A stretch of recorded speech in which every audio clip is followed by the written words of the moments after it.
Es cuestión de empezar con esta charla, siempre son con un planteamiento también muy básico, aparentemente básico, pero importante también para entender que no se trata de hablar del budismo como religión, sino que se trata siempre de plantear aspectos o cuestiones que tienen que ver con nuestra vida diaria, con nuestro día a día, con nuestras preocupaciones, ¿no? Que, por cierto, últimamente, o no últimamente, en nuestra vida siempre estamos rodeados de preocupaciones. No sé por qué, ¿no? No sé qué es lo que pasa, que nuestra mente, nuestro pensamiento, siempre está conectándose a cosas que nos han pasado o a cosas que teóricamente estamos programando para que nos pasen. Lo que sería tener nuestro pensamiento siempre conectado al pasado o conectado al futuro. Y esta conexión con las cosas que hicimos y con las cosas que debemos hacer, lo que hacen es realmente distraer nuestra atención sobre qué está ocurriendo ahora, qué hago con mi vida en este momento, que esta es la parte importante en realidad. ¿Cómo surgen las preocupaciones? ¿O cómo surge el pensamiento que ocasiona emociones que nos crean, desestabilizan, nos crean problemas y que además nos llevan a situaciones emocionalmente difíciles? Bueno, esto es todo un proceso, no surge porque sí, no surge de la nada. Los pensamientos que tenemos, el discurso de pensamientos que realizamos y las emociones que origina este pensamiento ocasionan tarde o temprano esa sensación de o malestar o infelicidad, a veces de fantasía, pensando que somos extremadamente felices, basándonos en cosas externas, pasajeras o impermanentes, y finalmente nos damos cuenta que todo eso nos lleva a lo que en el Dharma se llama la construcción del karma. El karma es muy importante en lo que es la vida de una persona. No podemos pensar que unos tienen karma y otros no tienen karma. Todos los seres vivientes, en tanto en cuanto tienen capacidad volitiva o tienen emociones y pensamientos, originan un karma determinado. ¿El karma es bueno o es malo? No, no es ni bueno ni malo. No tiene color, no tiene categoría de bueno y malo, porque la categoría de bueno y malo del karma se la pone normalmente el ser humano según las consecuencias que este karma tiene en su vida. Cuando nos ocurren cosas malas, decimos mal karma. No. Cuando nos pasan cosas buenas, decimos qué buen karma. Incluso creo recordar que hubo una serie de televisión, o algunas de las televisiones de estas que hay, donde había un personaje que, en base al karma que tenía, hacía una serie de acciones. Y siempre se basaba su vida en cumplir con una serie de acciones que se basaban en un karma.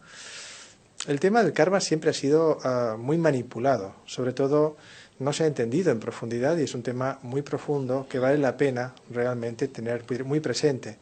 Pero no podemos desviarnos en algo tan simple como pensar buen karma, mal karma. No es ni bueno ni malo. Las consecuencias en nuestra vida son buenas o malas. El karma lo generamos con aquello que hablamos, con aquello que pensamos, con aquello que hacemos.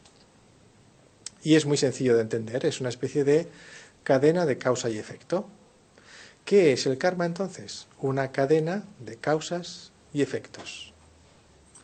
Esto lo podemos entender muy bien. Si, por ejemplo, nosotros estamos caminando por la calle y cruzamos la calle cuando hay tráfico y no lo hacemos por un paso cebra o simplemente hay mucho tráfico y pasamos igualmente, la causa del accidente, el efecto del accidente será la causa de que nosotros hemos pasado por allí sin tener precaución, sin vigilar absolutamente nada. A nivel físico es fácil de entender, pero a nivel mental también ocurre. Hay karma también a nivel mental. ¿Cómo ocurre esto? Pongamos el ejemplo, el karma de los científicos. Un científico, un investigador, está, pues, no sé, 8 horas al día en el laboratorio, todos los días, haciendo pruebas sobre un sistema para curar una enfermedad determinada, y no hay manera que ninguno de los experimentos le salgan. Y empieza a desesperarse. ¿sí? Empiezo a tener esa sensación de estoy aquí tantos años investigando y no he sacado todavía una medicina medianamente buena para esta enfermedad. Y un buen día se va a su casa y en una circunstancia de su casa, antes de dormir o después, cuando se levanta, tiene una inspiración, tiene un pensamiento. Y este pensamiento, esta inspiración que ha tenido, se va al laboratorio, la pone en práctica y descubre de repente una medicina que puede curar una enfermedad determinada. Esto, traducido, muy resumido ahora, sería el efecto que el pensamiento tiene en algo tangible, en algo real de la vida diaria, incluso en algo que puede solventar el problema y la enfermedad de unos cientos de miles de personas. Se originó en un simple pensamiento, en una simple inspiración, y se convirtió finalmente en algo que afecta a la vida diaria de muchas cientos de personas. Esta es la idea del karma, entonces, el karma del pensamiento. Un pensamiento finalmente se puede convertir en algo tangible, y esa cadena de causas y efectos sería cómo funciona el karma desde lo intangible hasta lo más tangible que afecta a nuestras vidas. Es un ejemplo pequeño, pero importante para darnos cuenta hasta qué punto el pensamiento influye en la realidad. ¿Por qué digo esto? Porque normalmente nosotros estamos acostumbrados a pensar que todo aquello que no afecta a mi realidad inmediata no es importante. Lo decía hace muy poco, ¿no? Lo que ocurre a 6.000 kilómetros de aquí, como no nos afecta de forma inmediata, no es importante. Sin embargo, aquello que nos afecta de forma inmediata en nuestra vida diaria es muy importante. Ocurre lo mismo con el karma. El karma que se origina en nuestro pensamiento o en nuestra palabra, si no tiene un efecto inmediato, pensamos que no es importante. En cambio, el karma, una acción física, como por ejemplo coger a alguien, o golpear a alguien, o empujar a alguien, o abrazar a alguien, como es un acto físico inmediato, pensamos que sí es importante y tiene un karma positivo o negativo. ¿Veis? Cortamos el karma según nos conviene. No tenemos en cuenta entonces lo que pensamos ni lo que decimos y ponemos mucha más atención en lo que hacemos y ni eso, muchas veces ni eso. Simplemente hacemos cosas, muchas veces, que tienen unas consecuencias en nuestra vida y en la de los demás, pero tampoco somos conscientes de ello. Y esto no solo ocurre con las personas, hay un karma colectivo. Quiero decir, hay colectivos distintos en la sociedad que se mueven por intereses determinados que también originan un karma determinado. Pongamos el caso de un colectivo que se dedica pues a la caza indiscriminada de ballenas. ¿Qué ocurre? Que ese colectivo también está originando un karma y ese karma va a tener un efecto sobre ese colectivo y también sobre el colectivo de todos los seres vivientes de este planeta. Pero, como no tenemos conciencia de la inmediatez de ese karma, pensamos que, bueno, ese grupo de personas se portan muy mal, me parece muy negativo lo que hacen, pero como en mi vida cada día voy de compras y cada día veo el mundo y estoy viviendo en mi casa y no me afecta de forma inmediata, no debe ser tan importante. ¿Veis? No afecta a nuestra vida diaria y esto es un problema. En ese sentido somos muy inconscientes de las cadenas de causa y efecto que se originan siempre según el individuo o el colectivo en un área determinada de la vida. En cualquier acción social, en cualquier acción física de cualquier ser humano, siempre hablando de efecto sobre los seres vivientes, todos los demás, animales, plantas, bueno, el planeta en general. Es muy gracioso escuchar teorías en la actualidad sobre el ecologismo. El movimiento ecológico, lo bonito que es y cómo respeta las cosas y demás. Pero habría que también, creo, tener muy en cuenta ciertas tradiciones orientales, no solo el budismo, sino también quizás el taoísmo, el shintoísmo, donde la naturaleza en sí, el respeto a la naturaleza, el respeto a los demás seres vivientes, son hechos y son realidades que se han ido practicando durante cientos de años, siglos y en algunos casos miles de años. Pero claro, son tradiciones teóricamente religiosas y yo no hago ninguna religión, yo hago ecologismo. ¿Ah? ¿Y si al final el ecologismo lo convertimos también en una religión? Por ejemplo, también puede ocurrir.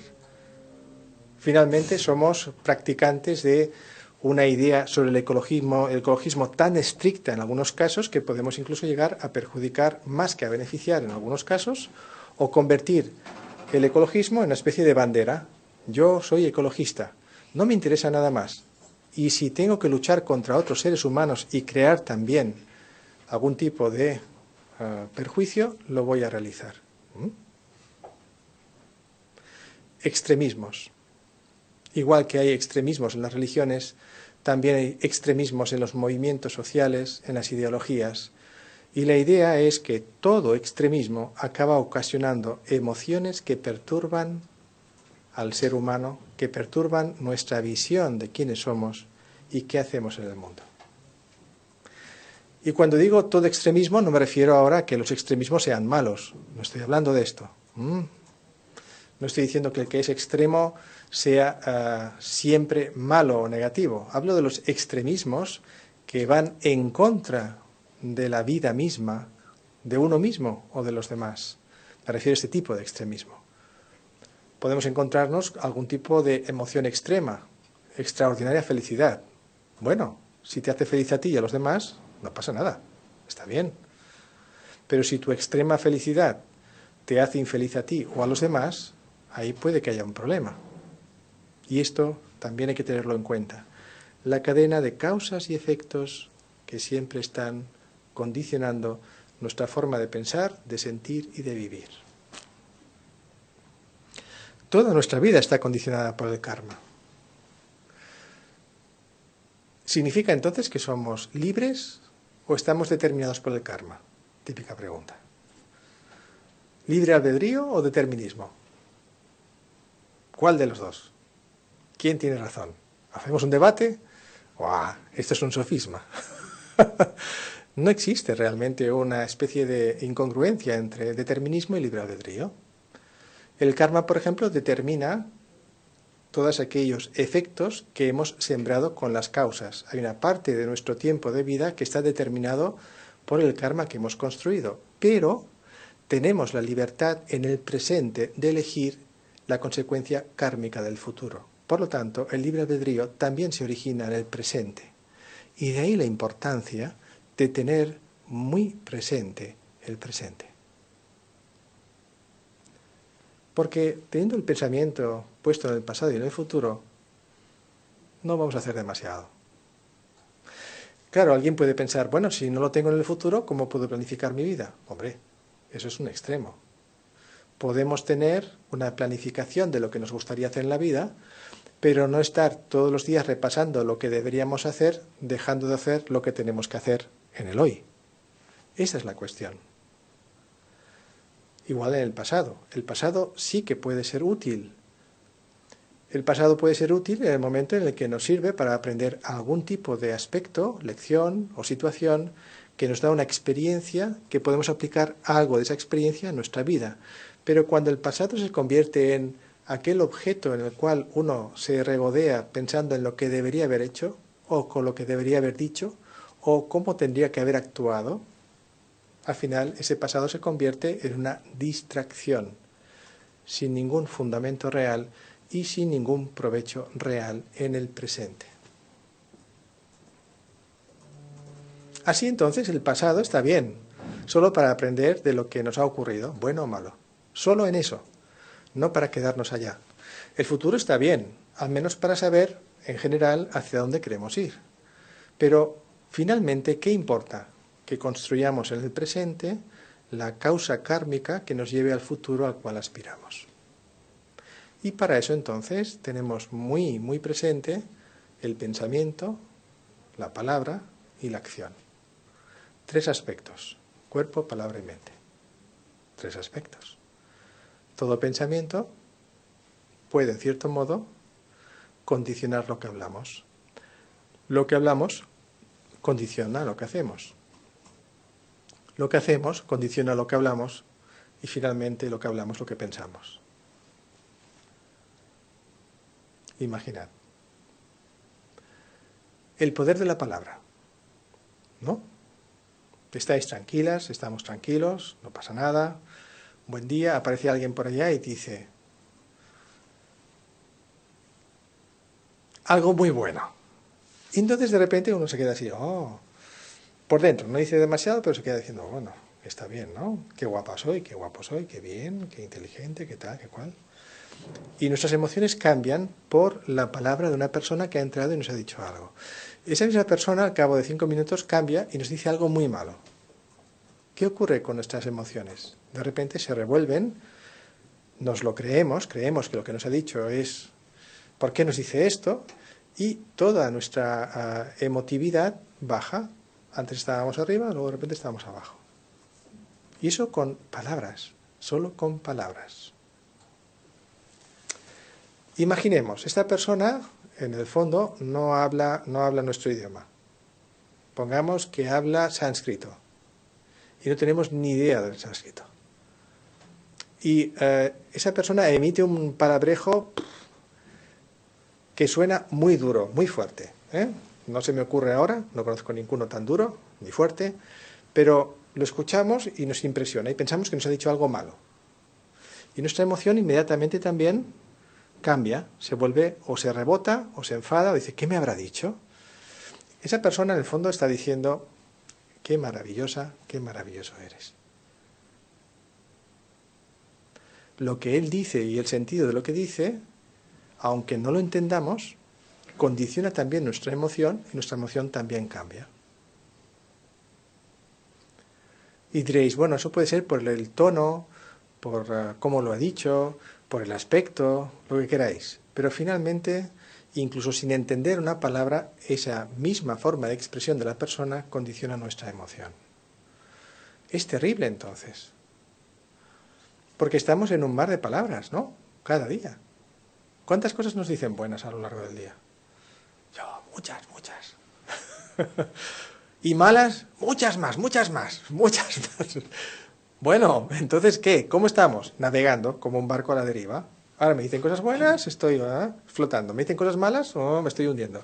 Pero me dicen buenas, empiezo a flotar otra vez. Luego me dicen malas, vuelvo otra vez. Es terrible, ¿no? Entonces, estamos en una especie de vaivén constante de emociones. ¿Cuál es el problema? Que encima nos creemos estas emociones.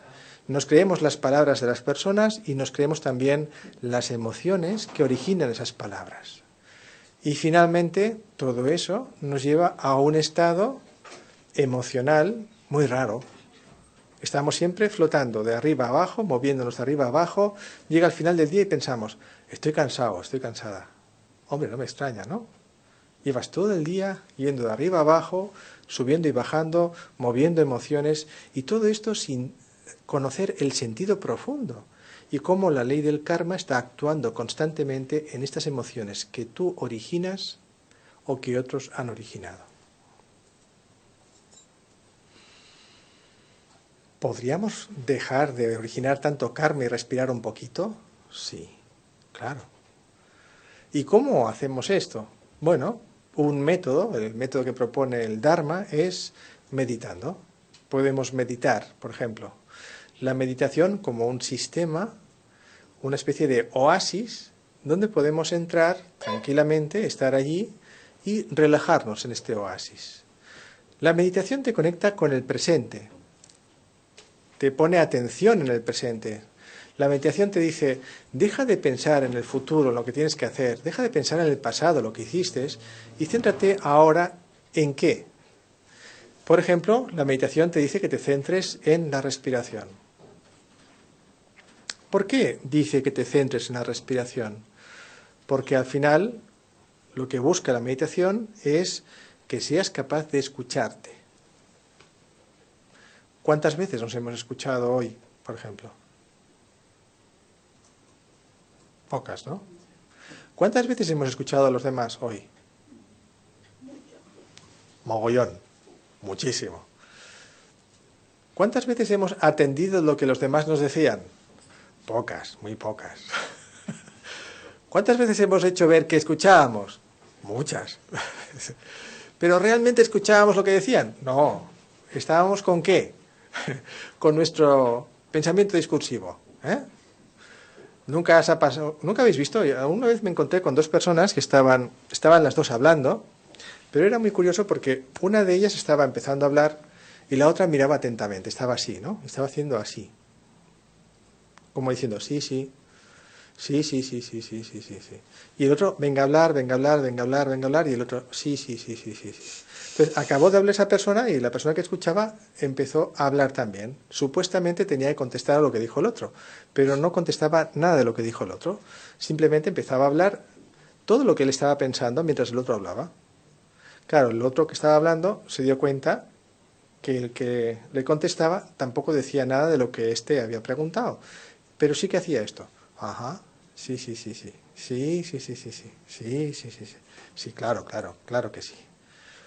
En definitiva, no había ningún tipo de comunicación. Uno hablaba, el otro hablaba y cada uno iba a su bola. Significa, uno habla y el otro no sabe escuchar.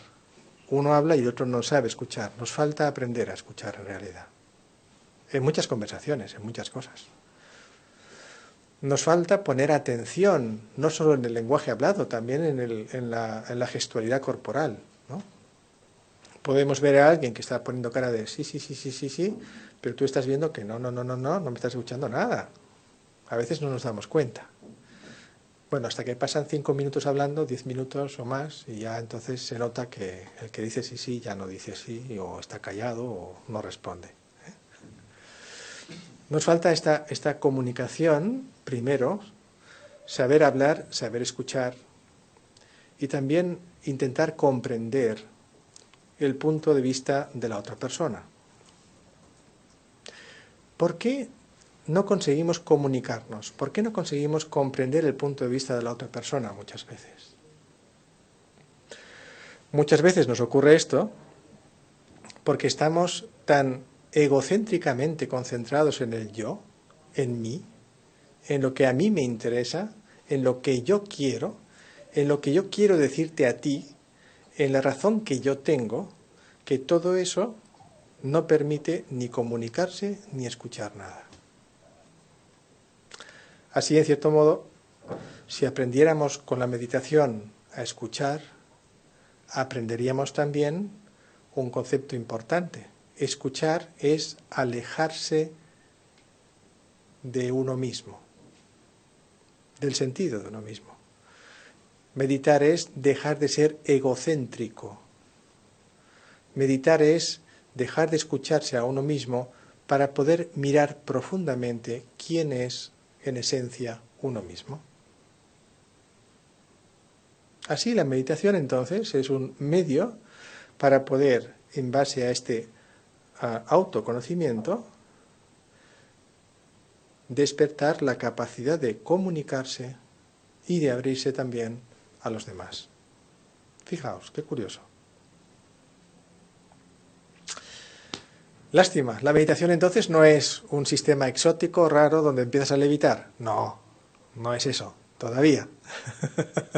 Eso más adelante. Al principio la meditación es simplemente un sistema de escucha, de atención, algo que pone tu atención en algo completamente distinto a lo que tú haces a lo largo del día, que es poner atención a los 5 sentidos, a todo lo que dice la gente, a todo lo que ocurre en las noticias, a todo lo que ocurre con los amigos, con la familia, tal, tal, tal, tal. Sabemos todo de casi todos, queremos saber todo de casi todos, pero muy pocas veces ponemos atención en quiénes somos, qué soy, quién soy. ¿Soy como dice mi amiga o mi amigo? ¿Soy como dicen los demás? ¿Soy como... ¿Debo ser como creo que debo ser? Estoy harto que me digan cómo debo ser, ¿no? ¿Qué debo hacer? ¿Cómo debo pensar? ¿Qué debo pensar? ¿Qué es lo políticamente correcto? ¿Qué es lo políticamente incorrecto? ¿Por qué tengo que ser así? ¿Acaso tengo que construir mi vida solo con lo que los demás esperan de la vida? Eso no es libertad. La meditación entonces permite esto, es cuestionar tu propia vida, cuestionar la vida que estás viviendo con los demás e intentar ver si podemos realmente vivir el sentido de la vida que queremos, no la que los demás quieren, o tampoco el sentido de la vida que artificialmente nos hemos creado para satisfacer a los demás, que también ocurre, ¿no? Qué agradable es que nos digan, qué bien lo has hecho, qué integrada estás, cuántos amigos tienes, qué bonito, eres maravilloso y maravilloso. Eso nos gusta mucho. Y nos preocupa mucho que nos digan, ya te vale, no haces nada bien, no sirves para nada, o simplemente, mira qué pocos amigos tienes si es que los tienes. Eso no nos gusta nada. Sin embargo, mucha gente sufre por esto. Porque sea o no sea verdad, lo importante no es que los demás reconozcan lo bien que eres, lo buena que eres como persona, las maravillosas cosas que tienes, o tampoco es importante que los demás te critiquen por todo lo que haces o tienes. Lo importante finalmente en la vida es darle el sentido que tú quieres darle a la vida, no el sentido que los demás quieren dar a tu vida. Para eso hace falta libertad. Tenemos que liberarnos, ¿no? Libertad respecto al karma. Ya está bien tanto karma. Tendríamos que ser más libres del karma. No depender tanto de las causas y los efectos. La pregunta típica. ¿Podemos liberarnos del karma? Sí.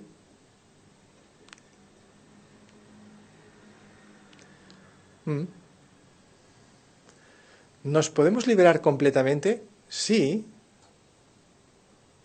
Cuando llegamos a la budeidad, a la iluminación. La iluminación es liberarte del karma completamente. Ya no quedas sujeta o sujeto a las causas y efectos, ni de lo que piensas, ni de lo que dices, ni lo que haces. Vale, está muy bien, pero es que la budeidad está muy lejos. Eso de ser como un Buda cuesta un montón. Además, no sé cuántos años o vidas voy a tardar en ello. ¿Qué hago entonces? Bueno, te puedes liberar del karma temporalmente. ¿Ah, sí? ¿Cómo? Meditando. ¿Sí? ¿Se puede? Sí, curioso. Resulta que cuando meditamos, la forma de pensar, la forma de hablar, incluso la forma de actuar, no origina ningún tipo de karma, si lo hacemos bien.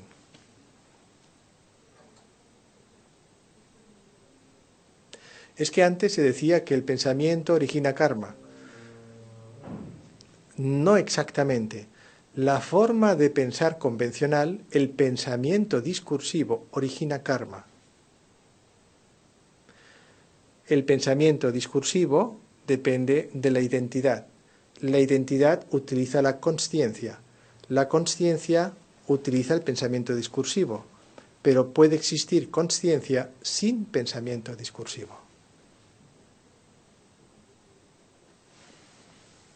Fijaos, que exista consciencia sin pensamiento discursivo no significa dejar de pensar. Significa tener un pensamiento libre del discurso. O tener un pensamiento centrado en el presente, no en el futuro, no en el pasado. Así, en cierto modo, ¿podemos liberarnos del karma? Sí. ¿Temporalmente? Sí. ¿Totalmente? También. Temporalmente requerirá un esfuerzo mucho menor que el que necesitamos para llegar a la liberación total del karma. Lo digo por aquellos que se desesperen porque no llegan a liberarse completamente del karma, ¿sí? A veces ocurre. Pero temporalmente podemos. Fijaos, cuando somos libres del karma temporalmente, ¿qué es lo que ocurre? Que somos más libres. ¿Por qué? Porque nada de lo que decimos, hacemos o pensamos puede ocasionar un efecto en nuestra mente, en nuestro cuerpo, en nuestro entorno. Nada de lo que ocurre fuera de nosotros nos afecta tanto. Si llueve, llueve. Si hace sol, hace sol. Si hay un clima de depresión generalizada, tampoco importa demasiado. ¿Por qué? Porque hay cierta libertad de las condiciones y causas externas a la mente de quien practica la meditación. Así entonces, practicar la meditación también tiene otra ventaja, y es que te hace más libre y menos dependiente de las causas y condiciones externas que normalmente moldean nuestra vida diaria. ¿Cómo qué? Cualquier cosa. Una noticia, ¡blum! Si es mala, ¡buah! Peor. Si es buena, vale. Si es divertida, vale. ¿Sí? Nos dice algo un familiar. Inmediatamente ya pensamos, si es malo, nos ponemos peor. Si es bueno, nos alegra. Un amigo viene y nos dice algo maravilloso, nos alegra. Todos son cosas que están condicionadas por lo que nos ocurre, por la interacción con otras personas, palabras, situaciones. Y siempre nuestros pensamientos y emociones están como navegando, siempre navegando. ¡Wow! Sugerencia, meditemos. ¿Y qué es meditar? Escucharse. ¿Y cómo me escucho? Dejando de pensar en el pasado y en el futuro. ¿Ya está? Más o menos. ¿Y cuánto tiempo? 5 minutos. ¿A la semana? No, hombre, 5 minutos al día. ¿Seguro? Sí, sí. 5 minutos al día, por ejemplo, poniendo la atención en la respiración. Cogemos aire, soltamos aire. Cojo aire, suelto aire. Cojo aire, suelto aire. ¿Y ya está? Sí. Por el momento, la respiración es un gran aliado. Nos enseña algo fundamental. Tenemos que coger y tenemos que soltar. Coger, soltar. Coger, soltar. ¿Qué hacemos normalmente con las cosas buenas? Las cogemos y no las soltamos, vamos, ni que nos... ¿Qué hacemos normalmente con las cosas malas, en general? Las soltamos lo antes posible. Bueno, hay gente que no, hay gente que se las queda, ¿sí? Y para sentir que están ahí bien, bueno, bien no, que están vivos, se quedan lo malo y se regodean en lo malo y encima lo hacen más grande. Pero no respiramos, es decir, no tenemos la sensación de que respiramos con las emociones, con las cosas, con las experiencias. Deberíamos aprender a coger y soltar. Lo bueno y lo malo. Hay gente, por ejemplo, sobre todo que ya entra en una depresión, que piensan que lo malo siempre está ahí, que nunca puede irse, que nunca acabará de irse. Noticia, sí, lo malo también se va, pero tienes que soltarlo. ¿Seguro? Sí. Si no lo sueltas, si te enganchas a lo malo, si estás dándole vueltas siempre a ello, si finalmente, aunque sea malo, tú lo agrandas más con tus emociones, eso mismo te enganchará más fuertemente a eso malo. ¿Y cómo lo sueltas? Escúchate, suelta, aprovecha tu respiración. Respira, respira también con el pensamiento. Respira con tus emociones. Coge, suelta, coge, suelta. Permite que tu mente sea libre. Deja que los demás sean libres. Libertad real. No quieras siempre tener cosas. Coger, soltar, coger, soltar. Es incluso como las olas del mar también, ¿no? Vienen y van. Si siempre vienen las olas, mal asunto. Si siempre se van las olas, no sé. Pero vienen y van, es lo mismo.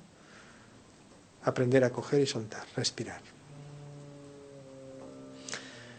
Hasta aquí llega por el momento la pequeña charla, pero hay unas preguntas y respuestas que podemos hacer entre la multitud, ¿eh? Y podemos hablar un poquito, así también pues hay una interacción. Preguntas, cuestiones. Cuando has hablado sobre, por ejemplo, cuando hay un ambiente muy deprimido, que todo el mundo está deprimido y nosotros pues nos hacemos eco de esas emociones, y también el hecho de con la meditación, desprenderse de eso, significa no sentir, por ejemplo, un duelo o un funeral o algo. No, significa, en principio, que el duelo que puedas tener por una situación negativa sea el reconocimiento de ese duelo, la aflicción por ese duelo, pero no la exageración de esa aflicción por el duelo. Eso significa. Con la meditación lo que haces es regular y equilibrar la emoción en la medida en la que ese duelo o esa situación requiera, no más. El problema es que muchas personas, ante una situación de duelo o dificultad, lo que hacen es magnificarlo, agrandarlo, extenderlo a lo largo del tiempo, y pierde entonces su equilibrio, porque su atención se va entonces hacia el pasado. Se queda enganchada en el pasado, en ese momento de duelo o de tristeza, y eso hace que no respire, como decía antes. La meditación entonces no es un sistema de aislamiento de la realidad, no es un sistema de evasión de la realidad. Para eso hay otros métodos, no hace falta nombrarlos, ¿no? Pero la idea es no evadirse. Lo importante es entender la realidad y también que podemos moldearla. Me diréis, hombre, a ver, yo si no tengo trabajo, no tengo trabajo. De acuerdo, yo no tengo trabajo, pero tengo maneras en las cuales puedo moldear las emociones negativas que surgen en mí por no tener trabajo. Moldearlas y gestionarlas. Esto es extremadamente importante hoy en día, porque nos hace más resistentes, más resilientes, capaces entonces de poder llegar tarde o temprano a encontrar algo que nos permita subsistir en la vida. Podemos meditar entonces.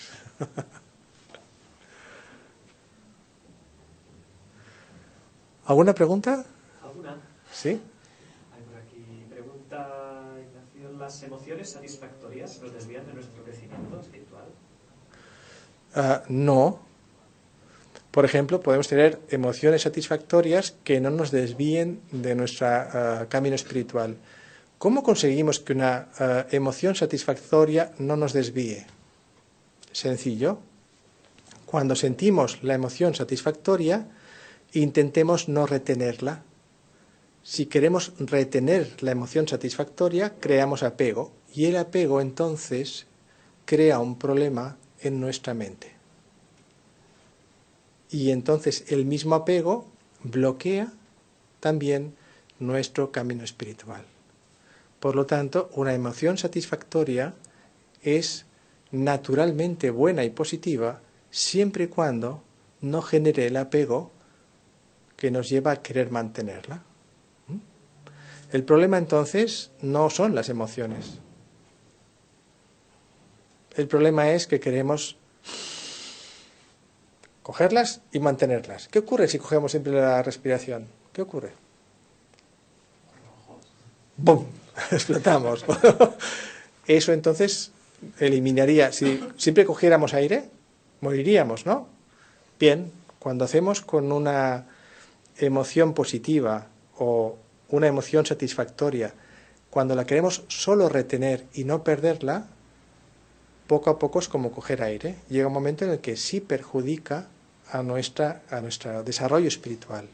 Tenemos que aprender a soltar la emoción o la experiencia satisfactoria.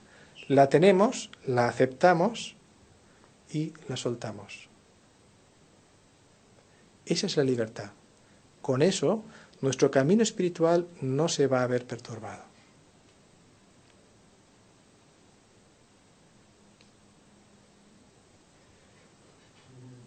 ¿Y por qué motivo cuando ocurre eso? Es decir, ahora pues las emociones las puedes vivir pues, de una forma incluso como más...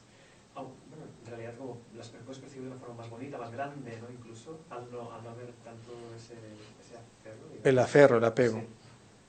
Sí. Y es decir que tu trabajo que puedes hacer, digamos, a nivel de meditación, etcétera, la consecuencia que tienes que, bueno, puedes disfrutar más incluso cuando...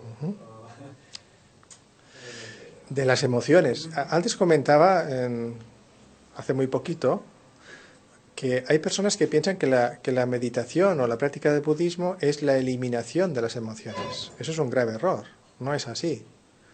Al contrario, puedes llegar a estar tan libre que puedes sentir más profundamente, más intensamente las emociones. ¿Por qué nos aferramos a las emociones? ¿Por qué nos apegamos a las emociones? Porque necesitamos tener algo positivo que afirme nuestro ego. Como tengo algo bueno, yo soy bueno. ¿Oh? Y si tengo algo malo, yo soy malo. ¿Oh? No, esto es un juego entonces. Podemos ser libres, completamente libres. Entonces, si somos libres del apego, podemos tener no solo emociones, sino de intensas emociones. Podemos llegar a vivirlas muy intensamente. Esto es importante. Así, el practicante budista o el meditador no es alguien completamente indiferente a las emociones o al mundo. Al contrario, es alguien muy, muy atento y además un gran experimentador de las emociones de la vida, que es otra historia distinta.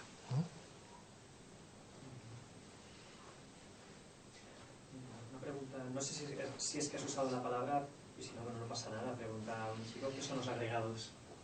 Ah, los 5 agregados. Sí, ¿qué son? Bueno, podemos definir los agregados como su propia palabra indica, ¿no? Una serie de elementos que se acumulan, interaccionan unos con otros y que condicionan el sentido de nuestra existencia y la visión de la vida y de la existencia. Por ejemplo, el agregado de la forma. Bueno, el agregado de la forma está describiendo qué forma tienen los objetos, la existencia, nuestro cuerpo, todo lo que percibimos. Pero el agregado de la forma significa no solamente esto, sino que hay que analizar a la propia forma.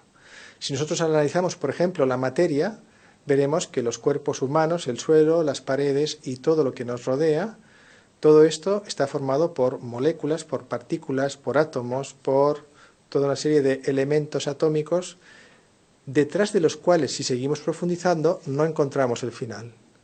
Es decir, aunque el agregado de la forma, el compuesto de la materia, nos condiciona y nos hace creer que existe de forma real, si lo analizáramos en profundidad, veríamos, incluso científicamente se puede comprobar, que no hay sustancia posible detrás de todas las partículas que vamos encontrando en el universo.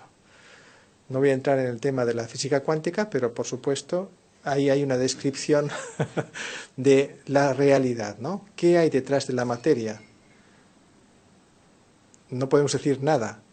Lo único que encuentran es espacio enorme.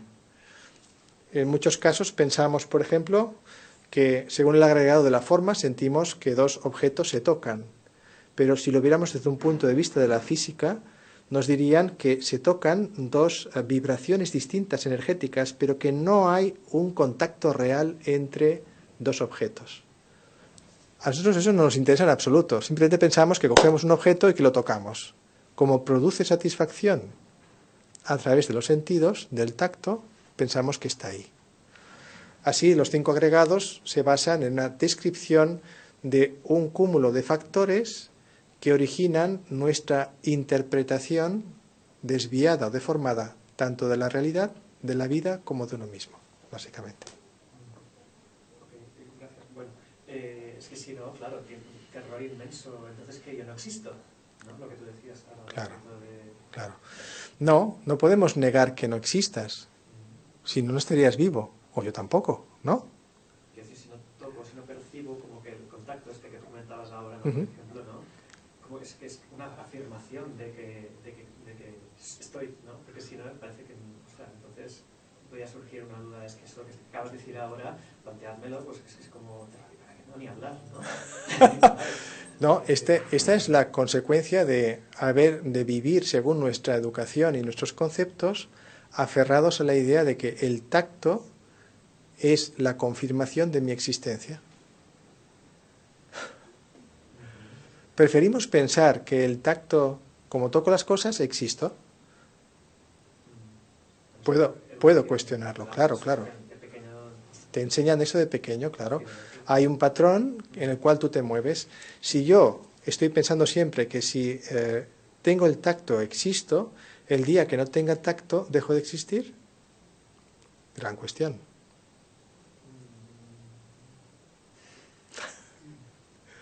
Así entonces, desde el punto de vista del Dharma, el budismo se plantea, el tacto es una percepción que la consciencia traduce, pero no es una afirmación de la existencia de un objeto. Y no me complico más. Dice un chico que si hay tiempo, una cosa quizás más sencilla. No, antes hemos comentado, bueno, habitualmente, pues usamos la respiración como soporte para la meditación. Dice que, bueno, que pues como que también a veces puede percibir el ritmo cardíaco, ¿no? Si es correcto o no, puedes usar también el sonido, ¿no? En el caso de que lo notes, ¿no? El método del ritmo cardíaco, además de la respiración. Sin duda, sin duda. Es correcto. Correcto. Lo único que hay que hacer es seguir el ritmo del corazón, no intentar modificarlo, ¿eh? Hay personas que intentan ralentizar el ritmo del corazón expresamente, poniendo atención en el ritmo del corazón, pero hay personas que lo consiguen y otras que no, pero no vale la pena. Simplemente, igual que tenemos como soporte la respiración, podemos sentir el bombeo del corazón y la sensación de bombeo la podemos utilizar. Hay personas que escuchan el bombeo, muy bien centrados en el sonido del bombeo del corazón. Podemos centrarnos en los 5 sentidos. El soporte puede ser la respiración, pero también puede ser el gusto, el tacto, el oído, la vista. Cualquiera de los 5 sentidos pueden ser un soporte. ¿Cuál es la idea del soporte? Muy sencilla. Como nuestra mente siempre está dispersa, intentamos centrar toda nuestra atención en un solo objeto de los sentidos. Por ejemplo, la vista. ¿Cuándo hacemos esto? Cuando ponemos delante nuestro, por ejemplo, un objeto y lo miramos y nos concentramos en la mirada en el objeto. Ahí estamos usando entonces el soporte de la vista. Igual que la respiración, igual que el ritmo cardíaco. O si tuviéramos, por ejemplo, un sonido repetitivo, más o menos, en el exterior, podríamos centrarnos en él y también meditar. Esa es una parte de la meditación. Con eso conseguimos concentrarnos más. Pero no es toda la meditación. Para acabar de entrar en el estado meditativo, tenemos que ir más allá del sonido, más allá del objeto que estamos mirando.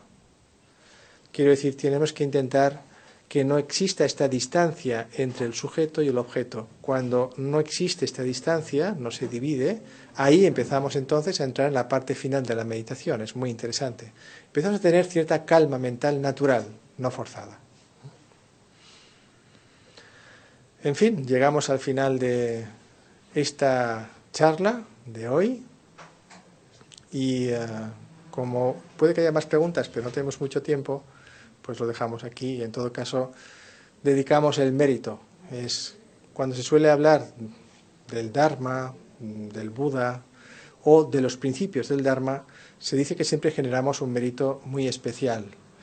Y como intentamos no ser egoístas, la idea es dedicar ese mérito para beneficio de todos los seres. Así pasamos de un estado egoísta a algo bonito, ¿no?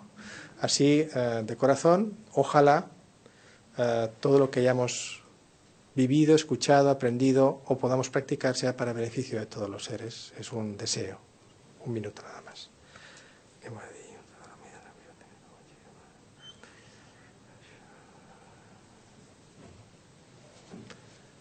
Muchas gracias y hasta la próxima vez. Gracias.